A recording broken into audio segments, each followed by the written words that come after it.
આપણને આપણા ઘરમાં રહેલું મસાલિયું શીખવાડે, આપણને આપણા ઘરમાં રહેલું મસાલિયું શીખવાડે કે પરિવારમાં છે ને બધાના સ્વભાવ સરખા ના હોય. મસાલિયું હોય ને એમાં નાની નાની વાટકીઓ હોય, એમાં મરચું હોય છે તીખું, મેથી હોય છે કડવી હોય, ખાંડ હોય છે ગળી હોય, હળદર હોય થોડી હોય, પણ આ બધા જ મસાલા એક શાકમાં પડે તો એનો સ્વાદ સારો આવે. બોલો હા કે ના?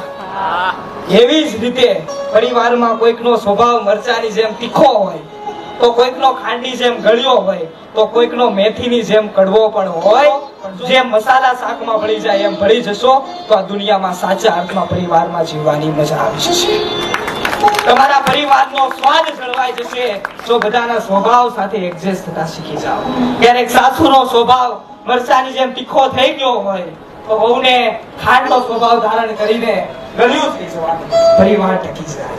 અને ક્યારેક પપ્પા મેથીનું સ્વરૂપ ધારણ કરી લીધું હોય અને ક્યારેક કડવી આપણને વાતો કહી દે કે જીવનમાં આગળ વધવાની જ વાતો હોય છે, પણ ક્યારેક એ કહી દે તો આપણે આપણો સ્વભાવ ગોળ જેવો કરી લેવાનો હોય તો પરિવારમાં આપોઆપ પ્રોબ્લેમ સોલ્વ થઈ જાય. બોલો હા કે ના?